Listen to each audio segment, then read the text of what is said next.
السلام عليكم ورحمة الله وبركاته أخواني وأخواني في الله وأحمد إيو درس وعصب درس إن شاء الله وانتو شرحنا برنامج فورمات فاكتوري برنامج كان محو yahay muxuu qabtaa iyo sidee loo soo degsadaa barnaamijkan waa barnaamij lagu bedelo siiqadooyinka malafaadka videoga ama maqalka ama sawiraha maxaa lagu jeedaa siiqada hada mp3 waxaan naqaanaa inuu yahay maqal iyo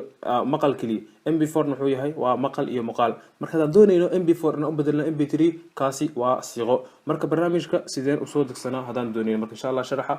gadaal ka sharxaya marka hada barnaamijka aan soo dejinayna waxaan aadaynaa google sidaan naqaano waxaan qoraynaa barnaamijka wallahi magaciisa format factory markaan ku dhufano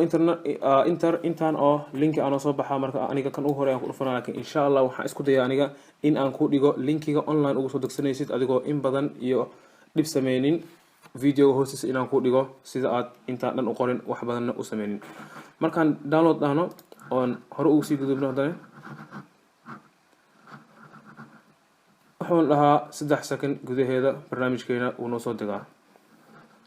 markaan 3 second dhamaato barnaamijka uu soo dego sidaan naqaano barnaamijka ku soo dego shakligiisa sidaan u ahaana marka barnaamijka aad ku shubtid computerkane aad barnaamijka furtid waxa ku soo baxaa shakligiisa gudaha sidaan ku soo baxaa marka xagan waxa arkaynaa siiqadooyinka oo videoga mp3 sawiro iyo dvd marka aad wax u bedelaysid wax ka shuwaysid ama ku shuwaysid ama iOS hada ku shuwaysid bo sidoo kale system oo Windows ama Linux ama inta noocyeen kala si jiro hada ku shuwaysid CD sida aad oodi computerkaada format uu sameystid oo systemka aad ugu shuwaysid marka siiqada waxaan u jeednaa waa intaan mp4 3gb gif iyo magacaanka u jeedin waa magacooyin oo siiqadooyin loo isticmaalo siiqan badan waxa ogaanaysaa maqalka ama muuqaalka oo adiga haysatid magac uu ku dhamaado marka aragtid dhibic kadib magac u jeedid kaasi waa siiqo marka xagan sidoo kale waa maqalkii siiqadooyinkiisa sidoo kale sawiraha ayagana siiqadooyin goon ay leeyihiin marka hadda waxaan doonaynaa videogan xagan oo yaalo waa maqal iyo muuqaal sida u jeedin waa maqal iyo muuqaal marka waxaan doonaynaa inaan ka dhigno maqal kali sideen ugu dhigaynaa barnaamijkan furina waxaan aadaynaa maqal kadib waxaan dalbanaynaa mp3 tan waa nasiixa aniga aan ku siinayo hadaad doonaysid in aad u bedeshid maqal isticmaal waligaada mp3 sidoo kale hadaad doonaysid in aad u bedeshid maqal iyo muuqaal waxaad isticmaalaysaa mp4 marka barnaamijkan wuxuu aad kugu anfacaa marka adiga haystid video ama film oo kugu shaqeynayo computerka laakiin kugu shaqeynaynin telefoonka marka aad u bedeshid mp4 insha Allah wuxuu kugu shaqeynaa telefoonkaada marka hadda waxaan aadaynaa maqal kadib waxaan taabanaynaa mp3